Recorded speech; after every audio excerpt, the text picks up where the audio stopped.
Olá, com alegria, sempre com alegria, por conta da grandeza da obra da Revista Espírita, que chegamos até vocês pelas redes sociais, seguindo com o estudo sequencial da Revista Espírita. Nós estamos hoje estudando o mês de março de 1861. Realmente posso antecipar que temos aqui lições maravilhosas, né? Como sempre na Revista Espírita. São 12 artigos que Kardec trouxe à baila e aqui nós já chamamos a atenção para um ponto. Aqueles que nos acompanham, têm acompanhado os nossos estudos, nós vínhamos iniciando nos últimos meses, praticamente 1 ano e meio, a revista com o boletim da Sociedade Parisiense. A partir deste mês, estivemos dando uma olhada aqui no índice, não lembrávamos com exatidão, mas já não teremos mais os boletins. Então eles começaram em julho de 59 e foram até fevereiro de 61. Então tivemos aí 1 ano e alguns meses, 1 ano e 8 meses aproximadamente de boletim da Sociedade Parisiense que nos trouxeram reflexões extraordinárias. Neste mês, em foco, março, Kardec vai começar com um artigo que foi dirigido contra o Espiritismo. Conforme dissemos, Kardec não saía procurando os ataques e depois, na sequência, saía fazendo as defesas. Kardec tinha um critério que nós já vimos aqui, quando algum ataque merecia das suas mãos uma resposta. E sempre respostas com muita educação, com muito equilíbrio, e isto é modelo para nós, sem dúvida. No primeiro artigo, Kardec chamou O Homenzinho Ainda Vive, trazendo um artigo do senhor Deschanel, publicado num jornal, onde ele fez um ataque profundamente leviano ao Espiritismo. Foi o que levou Kardec a fazer esse texto, porque o autor chega a afirmar que o Espiritismo prega o materialismo, e diz um materialismo grosseiro. Então nós vamos ver que Kardec faz então o artigo justamente para refutar essa assertiva absurda. Kardec chegará a dizer que não sabe se esta assertiva foi consequência de ignorância do autor ou de má fé. Mas Kardec, primeiro, ele anota aqui algo muito interessante, dizendo assim que, primeiro, muitas pessoas estavam aguardando apressada a nossa resposta. E Kardec diz que eu não vi nada de urgente, embora o ataque tivesse sido leviano, nada de urgente, até porque nas defesas que fiz anteriormente, já citadas aqui na revista, por exemplo, do senhor Oscar Cometante, eu já afastei esses pontos trazidos pelo senhor Deschanel, de forma que não havia pressa nenhuma. Então vejamos Kardec demonstrando esta calma, serenidade, são qualidade de almas superiores, porque quando nós vemos algo que nos insulta, algo que vai contra aquilo que nós pensamos, nós temos este impulso, e às vezes agimos por impulso, apressados, ansiosos para sair falando, escrevendo, digitando, publicando qualquer coisa na internet, sem pensar muito. Kardec não tinha essa pressa, por isso que os seus textos refletem a sua calma. Quando agimos de forma muito apressada, por impulso, normalmente o resultado não é aquilo que nós esperávamos. Às vezes a fala é apressada, atropelada, ferimos, rebatemos, entre aspas, o mal com o mal, acabamos ofendendo as pessoas. Em Kardec nós não notamos isso. Então Kardec vai fazer um artigo muito bem escrito, longo, mas muito bem escrito, né? E a primeira coisa que ele diz aqui é: por que responder ao senhor de Chanel? Para o convencer? Mas isso não me interessa absolutamente. Então vejamos que Kardec, quando fazia a defesa, ele não tinha nenhuma pretensão de converter o autor do artigo. Era basicamente para esclarecer os leitores, sobretudo quando pontos vitais da doutrina eram distorcidos, como foi aqui a situação do artigo. E já falamos, o Espiritismo não faz proselitismo, não tem essa preocupação de converter o outro. O seu compromisso é de divulgar a verdade, o seu compromisso é de tocar o coração para que as pessoas se tornem homens de bem. Não há esta pressa, não há esta obrigatoriedade de que o outro, o próximo, se torne obrigatoriamente espírita. Kardec diz, mas ele, por ser um jornalista de destaque, não seria interessante para a doutrina que, ao invés de um ataque, ele tivesse trazido um elogio? E Kardec vai dizer que não, né, que Kardec não pensa dessa forma, que inclusive é um texto bonito, e aqui do artigo, que preferimos citar: e quando vemos uma mãe desolada com a perda do filho querido encontrar inefáveis consolações na doutrina, sua adesão aos princípios tem para nós 100 vezes o preço da conversão de um ilustre qualquer, se este ilustre nada ousa dizer. Então vejamos que Kardec se vitalizava, ficava muito feliz com o consolo que o Espiritismo produzia. Ele não estava preocupado se essas pessoas tidas como de escola, de mais conhecimento, que realmente circulava ali na imprensa da época, se essa pessoa iria se tornar espírita.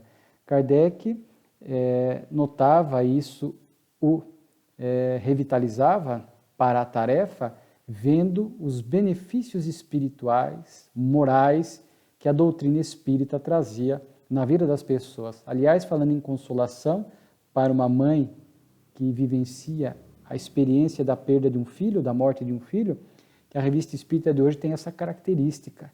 Teremos algumas comunicações que vão tocar nesse assunto a respeito do luto, da morte de entes queridos. Muito propícia, portanto, propício este artigo inicial. Ele cita o trecho do artigo onde o autor vai dizer que o Espiritismo baseia-se no mais grosseiro materialismo. E aí Kardec vai dizer, né, o Espiritismo é baseado no materialismo grosseiro quando combate ele sem tréguas, quando nada seria sem a alma, sua imortalidade, as penas, as recompensas futuras, das quais é demonstração patente. É o cúmulo da ignorância, portanto, afirmar que o Espiritismo prega o materialismo. Os pontos da doutrina estão alicerçados na existência da alma, na vida que segue no mundo espiritual, como foi dito aqui, nas penas e recompensas futuras. Então, realmente, como diz Kardec, se não é ignorância, é má fé e calúnia. Mas alguns, como falamos, é longo. Kardec nota que o que talvez tenha feito o autor se equivocar é que ele vai citar muito no artigo o perispírito como um corpo semimaterial. E essa nuance do perispírito, porque ele não estudou o espiritismo, chocava. Bom, se é semimaterial, portanto, o espírito é material. De forma que Kardec vai chegar à conclusão de que o autor não entendeu bem essa expressão do perispírito, né? Porque ele é realmente um corpo semimaterial, intermediário entre o espírito e o corpo físico. Mas se esse corpo é semimaterial, o Espiritismo nos apresenta o espírito como um ser etéreo, né? O perispírito é apenas o corpo que o reveste, não se confunde com ele, com o espírito. E Kardec vai explicar que esse perispírito semimaterial é justamente o que permite o espírito agir ou interagir com a matéria, sendo vindo para a reencarnação, produzindo fenômenos espirituais. Então, o autor por conhecer nada ou quase nada da doutrina, tirou uma conclusão equivocada, por não entender e por não ter estudado essa questão do perispírito. Então, Kardec faz um artigo até interessante, aqui num dado momento ele vai dizer, né, o materialismo diz, nada há fora da matéria. O espiritualismo diz, há alguma coisa, mas não o prova. O espiritismo diz, há alguma coisa e o prova. Então, é bem interessante essa síntese de Kardec, dizendo que realmente o materialismo prega o nada, já conversamos um pouco sobre o materialismo, e o espiritualismo prega a existência da alma, mas não o prova. Muitas vezes está alicerçado numa fé, né, mais cega, nos dogmas. A pessoa tem que crer por crer na imortalidade. O espiritismo prova. Como? Através da mediunidade, porque os espíritos vêm através do intercâmbio e vêm realmente dar o grande testemunho dessa veracidade da imortalidade da alma, da vida que segue, etc. Então, o espiritismo, através do intercâmbio, prova que, de fato, há algo além da vida material. Há vida além desta vida material que os nossos sentidos registram. Aliás, aqui a matéria é transitória. A vida verdadeira está no mundo espiritual, na pátria espiritual.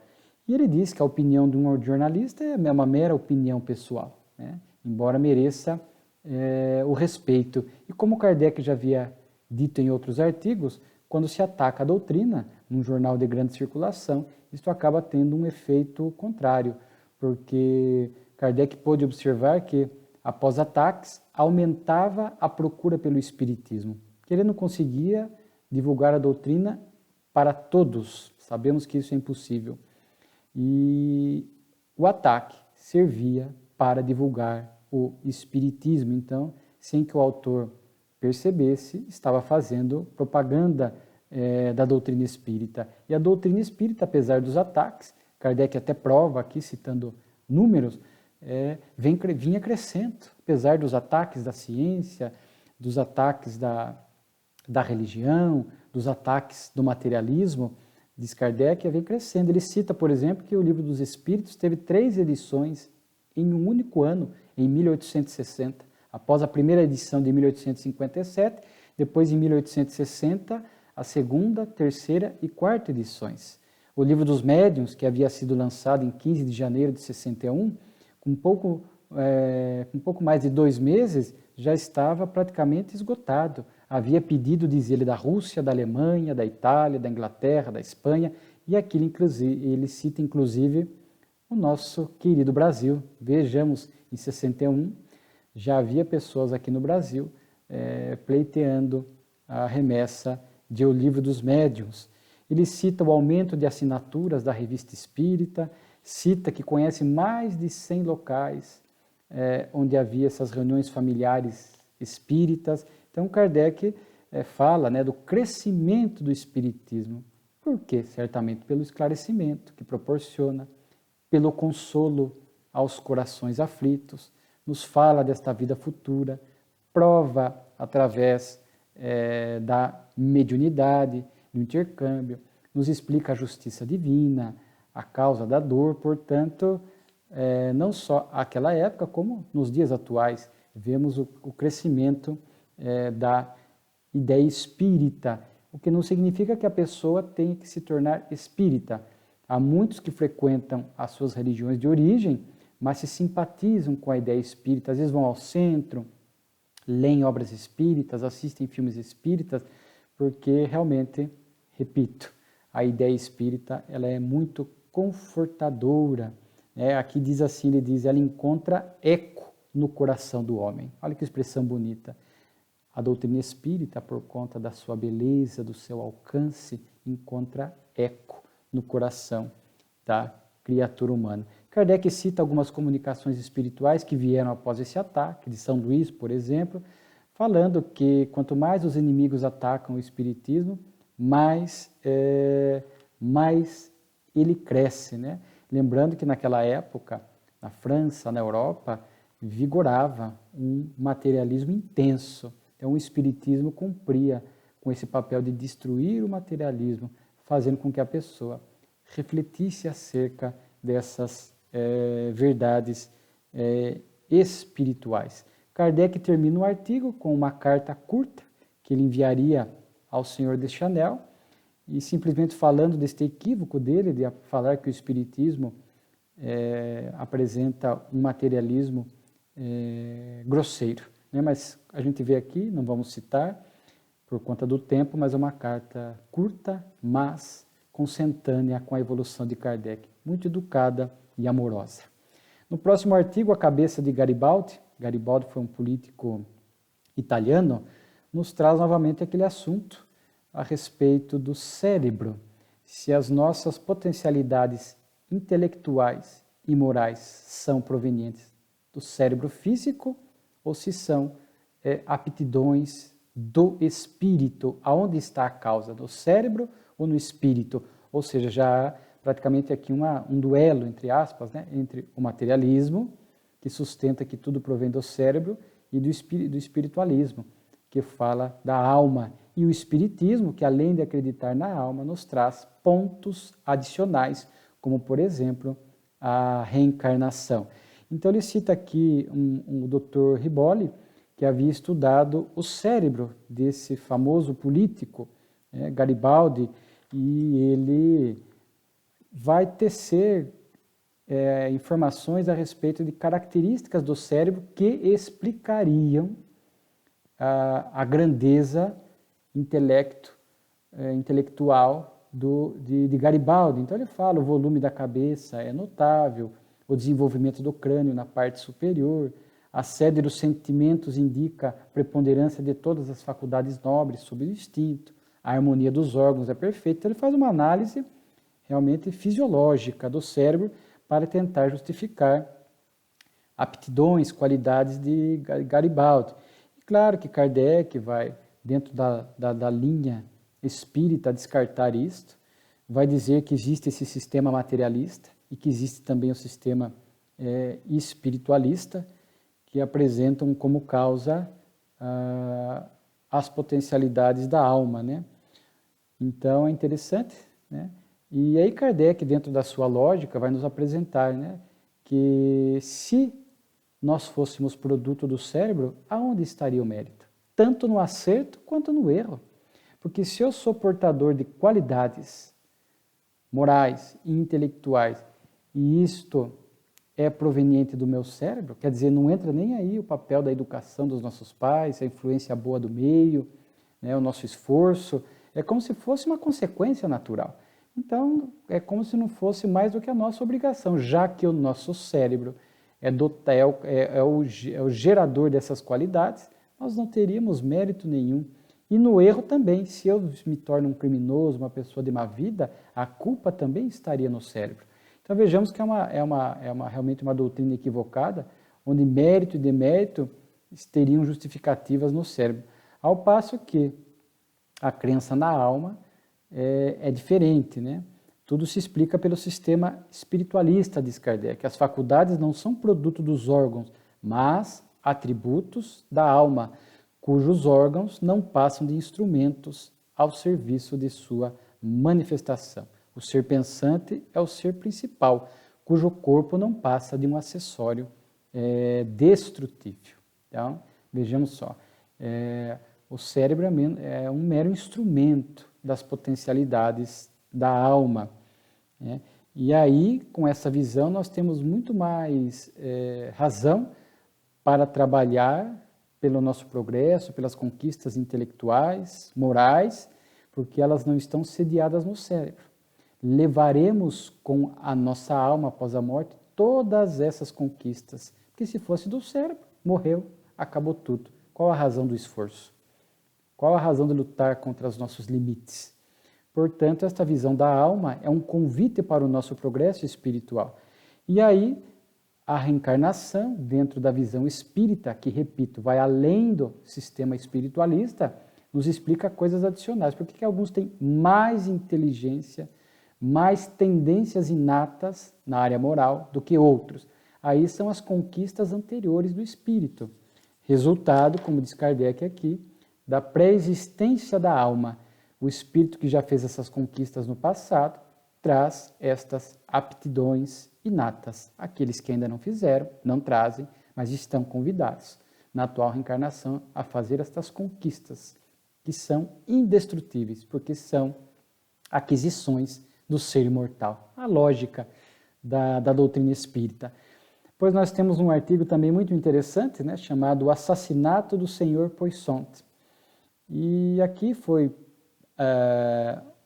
um crime que chocou muito àquela época.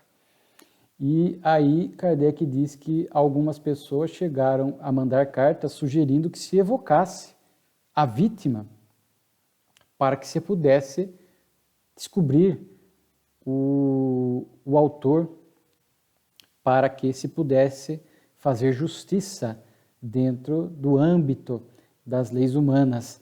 Pede até para evocar a vítima, né? E aí Kardec faz, consulta um dos correspondentes, né, diz que havia tido uma comunicação a respeito disso e recebe uma comunicação espiritual muito interessante. Diz assim, ó, o senhor Poissonte, a vítima, não pode vir agora, não pode responder. Ele ainda não se comunicou com ninguém. Deus o proíbe no momento.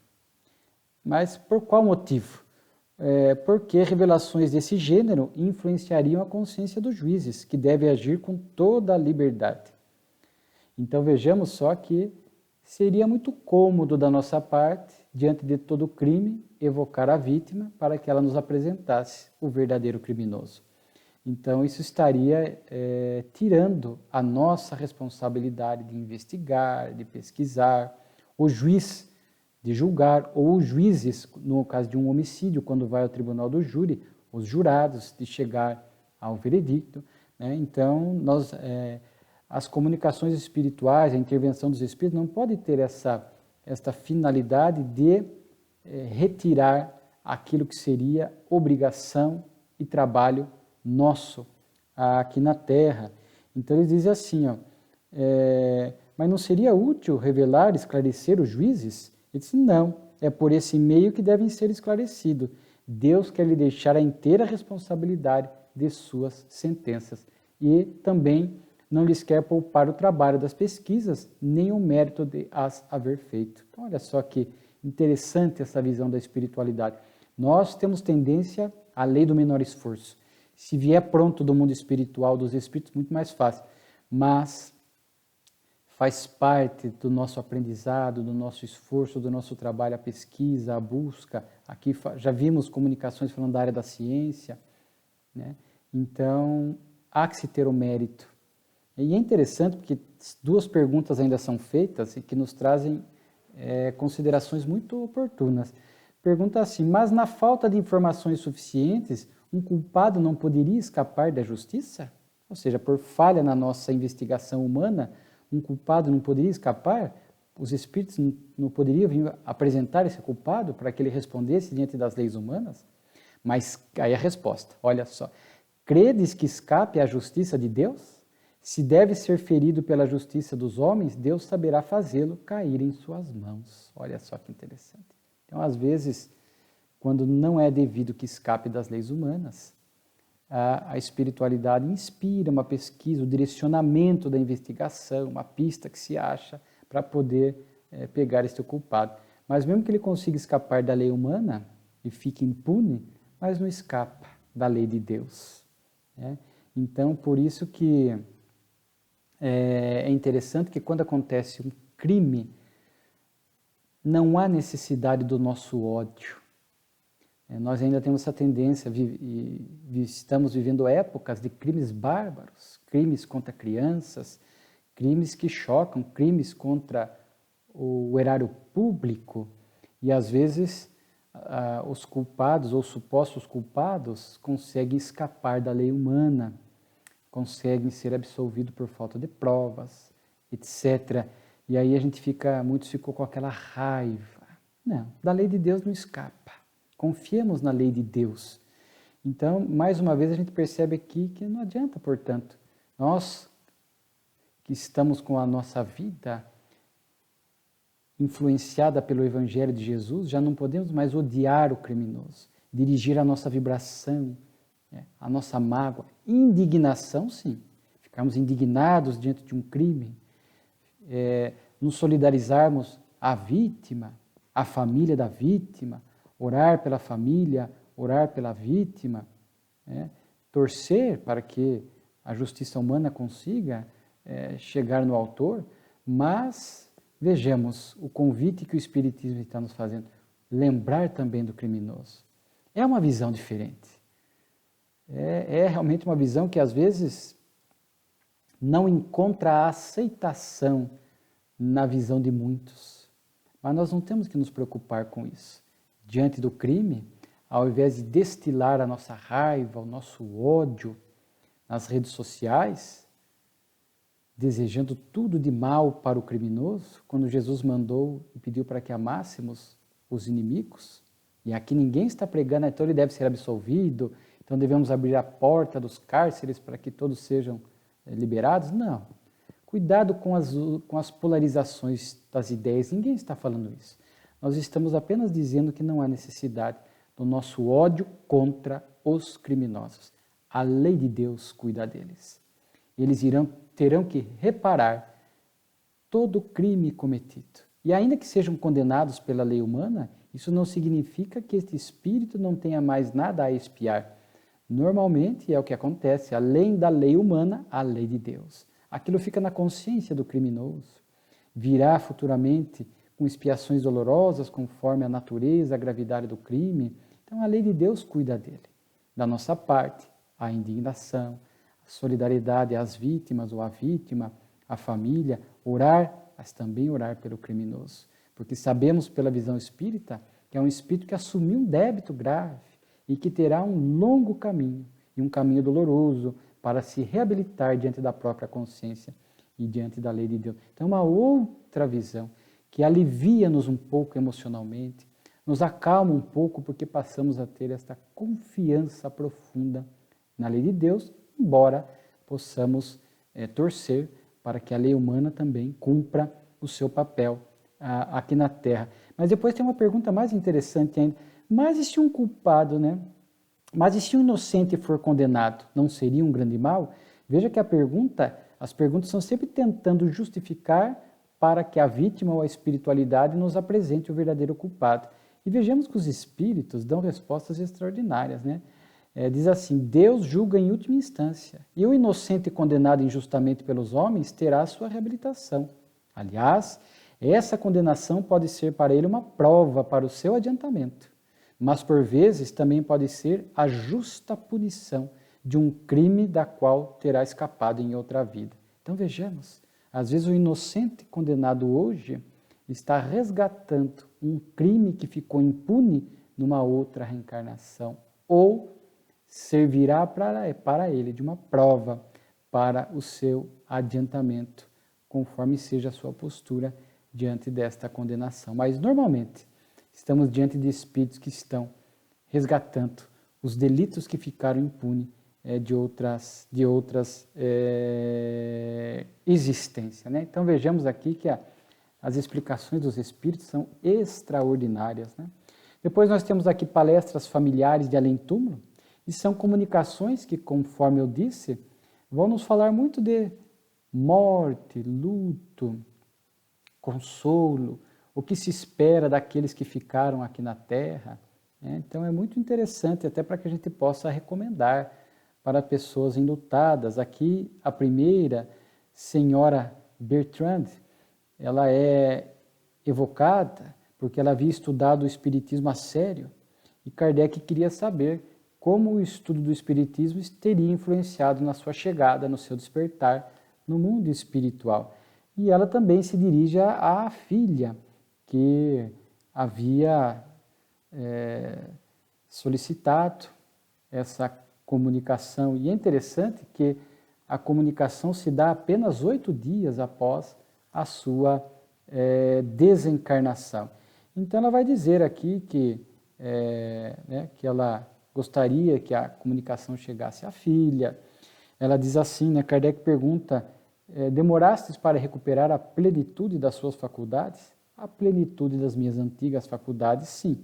A plenitude das minhas novas faculdades, não. Quer dizer, ela ainda estava se adaptando ao mundo espiritual, quer dizer, das novas faculdades, né, das novas percepções. Quer dizer, o espírito ir se assenhorando dessa nova realidade espiritual demanda um pouco mais de tempo, não é? Mas ela já pôde, já de plano, se assenhorear, ter consciência da desencarnação. E ela diz assim, eu não sou ainda plenamente feliz, no termo espiritualista da palavra, mas sou feliz pela renovação do meu ser deslumbrado em êxtase e pela visão que nos são reveladas, mas que ainda compreendemos imperfeitamente. E aqui é um ponto que ela vai insistir, dizendo assim, como são diferentes quando a luz brilhante os revela, né? Porque ela tinha uma ideia do mundo espiritual pelo estudo do espiritismo, e ela está dizendo que chegando lá é muito mais amplo, muito mais belo do que os estudos podem nos revelar. Porque aqui nós estamos aprisionados aos sentidos físicos. Aliás, hoje, dizem alguns que nós conhecemos apenas 5% do que existe, que os nossos sentidos físicos registram, 5%, porque 95% é energia escura e matéria escura, que são outros estados do fluido cósmico universal que nós não conseguimos registrar. Quer dizer, para nós que estamos na Terra, ainda há 95% de coisas desconhecidas. Então, por mais que a gente estude o Espiritismo, e isso é válido, claro, mas quando chegamos no mundo espiritual, aquilo que nós estudamos aqui, e que muitas dessas coisas nós vamos aqui concebendo através da nossa imaginação, quando chega do lado de lá, e nós vamos agora, liberto da matéria que abafa as potencialidades da alma, e vamos ver a realidade dessas informações que o Espiritismo nos ofereceu, nós vamos ver que é muito mais grandioso e belo. É basicamente isso que ela está dizendo, que a vida aqui, no mundo espiritual, é muito mais exuberante do que aquilo que nós vemos pela letra, porque aqui nós estamos lendo, é o texto, nós imaginamos, mas a realidade é outra. Recordo-me de uma comunicação de um avô desencarnado, meu avô paterno, e estudou muito o Espiritismo durante décadas, viveu a doutrina, e uma das comunicações que ele mandou para um filho, através de um médium, ele diz assim, por mais que nós falássemos da leveza do perispírito, estudássemos o perispírito, quando cheguei aqui, realmente me chamou muito a atenção. Esta leveza do perispírito está muito além do que o estudo poderia nos proporcionar, né? Mas o conhecimento espírita nos prepara para essa vida. O que nós vamos vivenciar do lado de lá é algo muito mais rico, porque diz respeito à vivência, extrapola a teoria. Então, achei muito bonita esta informação, né? Ela diz assim, de forma poética, né? Minha alma destacou-se do corpo como o fruto maduro que cai da árvore. E ela diz assim, né? Viu os outros espíritos que a cercavam, logo vieram me receber. Então desviei o pensamento do meu eu terreno e o meu eu espiritual, transportado, abismou-se no delicioso prazer das coisas novas e conhecidas que reencontrava. Coisas novas e conhecidas que eu reencontrava. Conhecidas do quê? De antes da reencarnação. E ela diz que viu levar o corpo para a cerimônia fúnebre, mas não o acompanhou, porque o Espiritismo desmaterializou por antecipação e torna mais súbita a passagem do mundo terrestre para o mundo espiritual. Então vejamos o quanto o Espiritismo nos ajuda nesse despertar, nesse desligamento, sobretudo quando é acompanhado pela nossa modificação moral. É a questão 165, do Livro dos Espíritos, que fala o conhecimento espírita ajuda nesse momento do passamento, a desencarnação ajuda, mas a prática do bem e a consciência pura prepondera. E aqui nós vamos ver, porque Kardec publica também a carta da filha, após tomar contato da comunicação, que a sua mãe realmente foi um espírito vitorioso, porque passou por inúmeras provações morais e físicas e suportou tudo isso com muita fidelidade, com muita dignidade, com bons sentimentos. Minha mãe era a alma da casa, diz ela na carta publicada logo após a comunicação. Então, o espírito, além do conhecimento do espiritismo, pôde adicionar a vivência no bem, fazendo com que ela tivesse esse despertar no mundo espiritual, como ela diz aqui. E aí ela manda para a filha, né, uma orientação que serve para aqueles que passam pelo luto, mesmo nós espíritas, né? E mesmo para muitas pessoas vão buscar as chamadas cartas consoladoras, quando um ente querido desencarna, e vemos às vezes alguns que vão, buscam uma carta, não se satisfaz, busca a segunda, busca a terceira, ou após ler a carta ou as cartas que recebe do além, continua com o mesmo estilo de vida, não há um impacto, não há uma mudança moral. E diante da carta de um ente querido que nos faz compreender a imortalidade, superar as questões amargas do luto, uma depressão, um desejo de abandonar a vida, ou uma percepção de que nunca mais encontraremos o ente querido, essas comunicações têm que realmente nos propiciar realinhamento existencial para melhor. E ela manda assim para a filha, né? Eu lhe recomendo dar aos seus estudos um caráter sério, mais sério. Transformar a dor estéril em lembrança piedosa e fecunda. Que não esqueça que a vida continua ininterrupta e que os frívolos interesses do mundo empalidecem ante a grande palavra eternidade. Olha só que texto maravilhoso, para que a gente possa viver com mais equilíbrio os nossos lutos. Tristeza equilibrada, sim, sem revolta, claro. Saudade, sim. Mas esta confiança na imortalidade, como ela diz. Transformar essa dor estéril em lembrança fecunda. Estudar mais a sério. Quantas pessoas que são simpatizantes do Espiritismo buscam a carta consoladora, recebem a mensagem e depois continuam dispersos do estudo. Ela está falando, filha, estude a fundo o Espiritismo, porque se fez bem a mim, vai fazer bem a você. É basicamente isso que o Espírito está falando para a filha, que era simpatizante do Espiritismo, né? Ou que seja de outra religião, é como se o Espírito querido tivesse falado, olha, estude esta religião, estude a fundo, viva ela do seu cotidiano.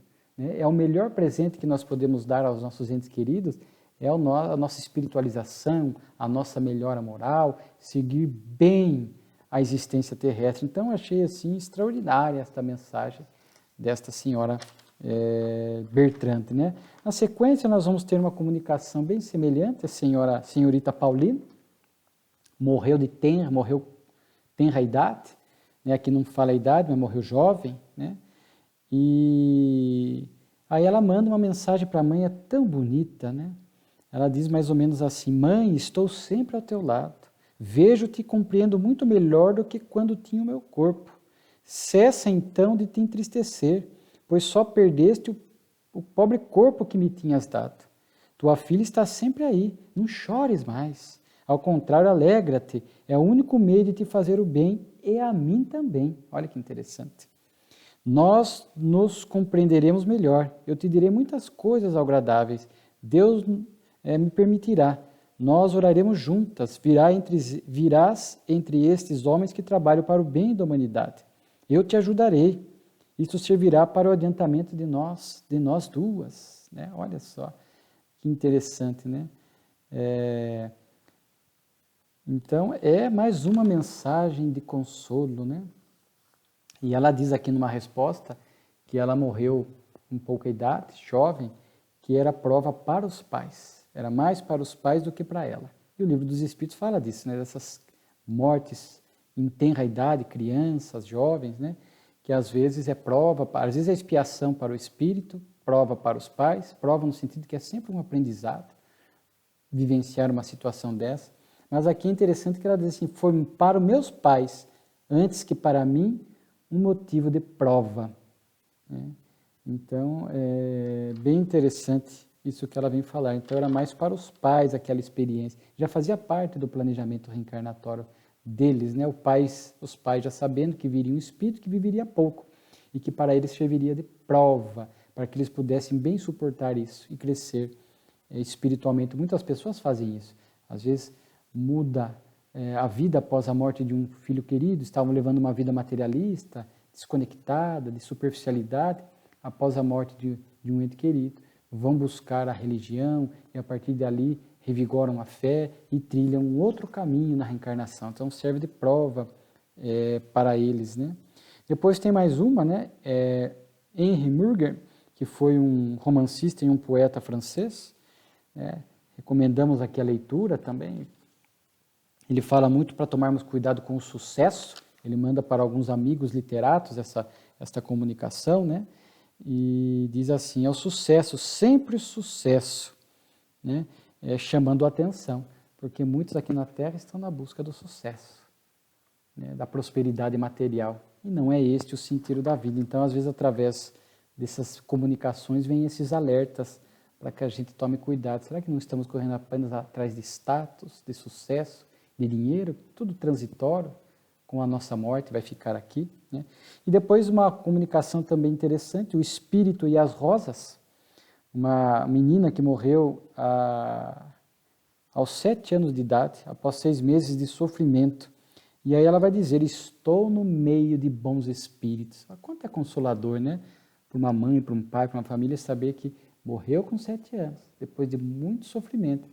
Como estará minha filha? Né? Estou entre os bons espíritos. E ela diz assim: minha passagem entre vós era apenas um resto de uma provação física. Então, quando uma criança morre cedo, ela pode estar diante de um resto de provação física. Algo que faltou numa última existência e agora ela vem apenas para completar este quantum que faltou de provação.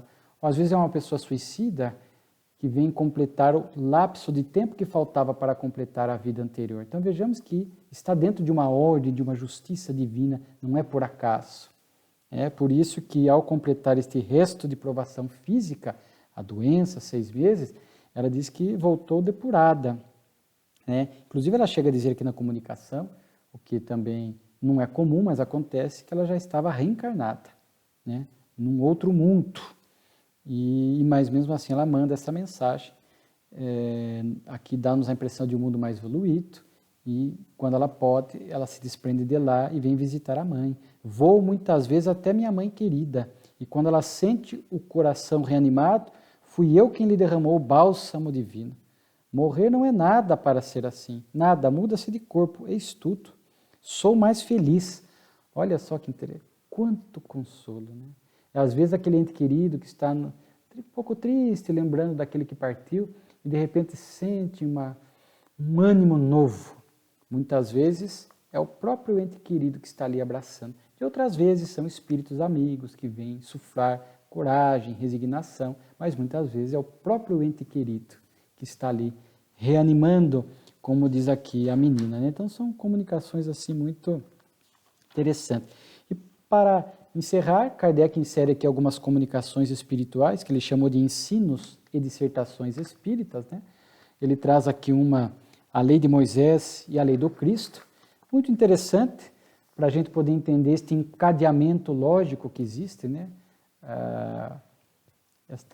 Camilo, o benfeitor do nosso querido Raul Teixeira, se não me falha a memória, na obra Cintilação das Estrelas, escreve um capítulo sobre isso, né? A tríade concorde, as 3 revelações, né? A lei de Moisés, o Cristo e o Espiritismo como há encadeamento. Por isso que Kardec, no capítulo 1 do Evangelho segundo o Espiritismo, começa: não vim destruir a lei, né? Então,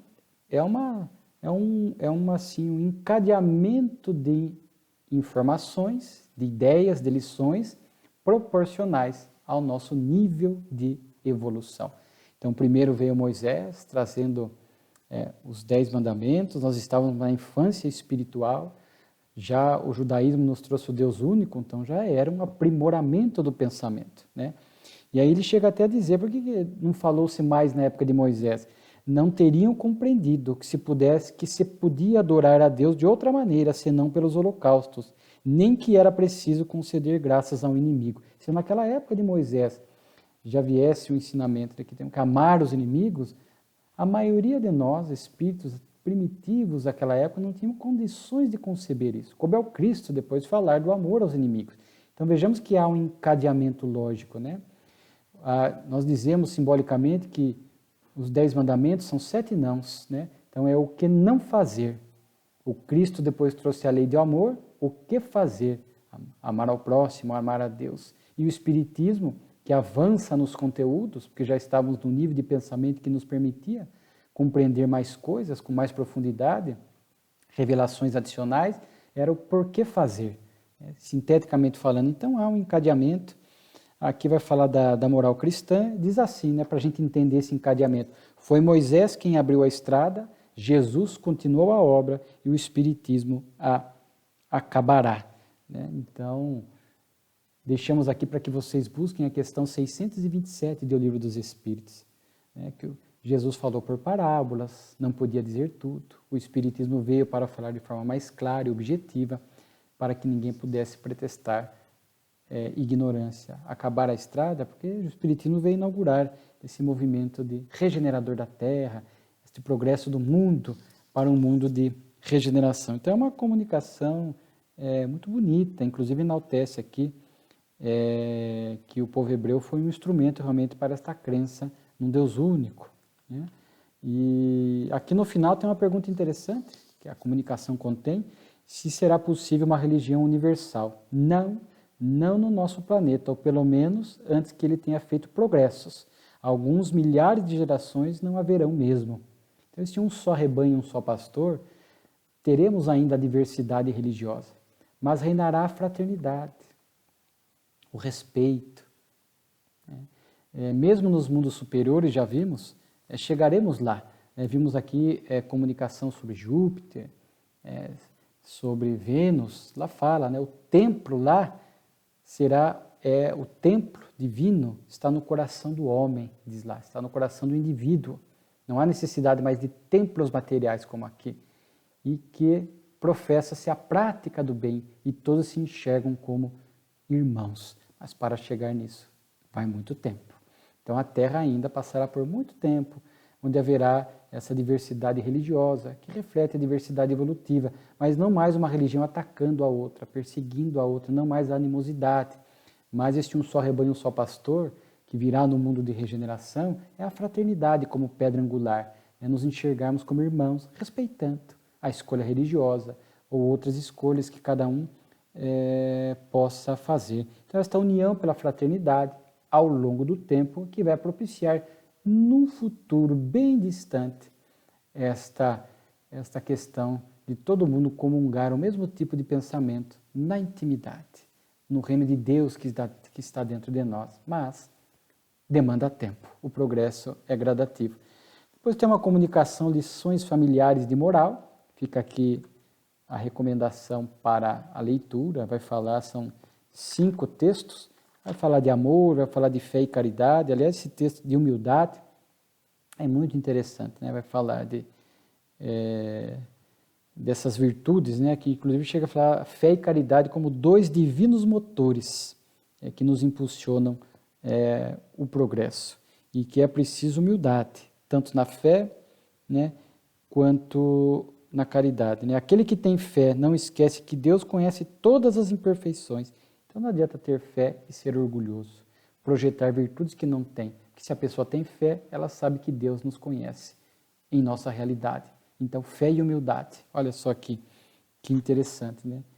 E o orgulho, meus filhos, é o maior obstáculo do vosso aperfeiçoamento. Depois tem uma comunicação sobre os missionários, explica um pouco desses espíritos que reencarnam, muitas vezes sem família, sem apego à pátria, né? Porque eles vêm para uma missão grande, para viver para o mundo, na área da ciência, na área da religião, na área da caridade.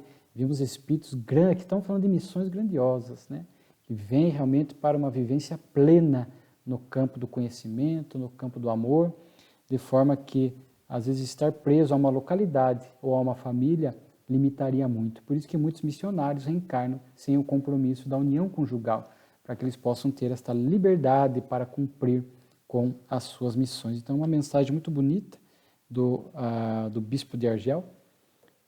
Fica aqui o convite para a leitura da íntegra, lembrando que a Revista Espírita está disponível para você baixar, né, no site da Federação Espírita Brasileira ou naquele aplicativo do kardecpedia.com. Você pode fazer buscar lá toda a revista espírita. Uma penúltima comunicação sobre a França, que nos apresenta aquilo que nós já sabíamos. A França sempre foi designada como o berço onde o espiritismo iria surgir. Era o berço filosófico do espiritismo, né, porque o holofote estava dirigido para a França naquela época, século XIX, né, a Cidade Luz, enfim, quantos pensadores, escritores, cientistas viviam ali na França, né? Então a França era o berço fértil para que a ideia pudesse realmente surgir, mas sabemos que depois era o surgimento, depois seria transplantado para uma outra nação, e aliás veremos comunicações na Revista Espírita que confirmam isso, depois seria ratificado na obra Brasil, Coração do Mundo, Pátria do Evangelho, porque o Espiritismo frutificaria e muito aqui em solo brasileiro. Aliás, essa mensagem da França é uma mensagem de Carlos Magno, vale a pena a leitura. E encerra com a mensagem do grande missionário Sócrates, o filósofo grego, sobre a ingratidão. Tomarmos cuidado, né, com a ingratidão. Não sejamos nós os ingratos, que possamos ser gratos às pessoas. E que se formos vítimas da ingratidão, que possamos compreender a pequenez do outro, como ainda também temos imperfeições, e possamos seguir adiante. Fazer o bem pelo bem, diz ele, né? Fazer o bem por dever e por amor a Deus. Porque aquele que faz o bem querendo algum tipo de recompensa, ou a gratidão, o agradecimento do outro, como disse Jesus, já encontra a sua recompensa aqui na terra. Fazer o bem por algum interesse, a pessoa já encontra a recompensa aqui na terra. Então, sabemos lidar com as ingratidões, com as calúnias, com os abandonos. Isso às vezes acontece no movimento espírita. Vemos pessoas que trabalham no movimento espírita, vivenciam a ingratidão de algum confrade, ou a agressividade, ou a calúnia, e se desencantam na tarefa. Vou desistir do estudo, desistir da tarefa. Mas nós não trabalhamos para aquela pessoa, nós trabalhamos para Jesus. Temos que seguir fiel. Quantas pessoas vieram até nós e falaram, não, mas veja o que o fulano me fez no movimento espírita, na casa espírita, fiquei realmente desiludido, e eu acho que eu vou deixar a casa espírita, mas espera lá, você está trabalhando para ele ou está trabalhando para Jesus? No mundo imperfeito como este encontraremos pessoas assim, ingratas, que serão obstáculos, difíceis, e isso não deve ser motivo para abandonar a tarefa. Deve ser motivo, pelo contrário, para que a gente cresça, fortaleça as virtudes e siga, apesar da ingratidão dos demais, sigamos trabalhando, fiel a Jesus, fiel a Kardec. Tá?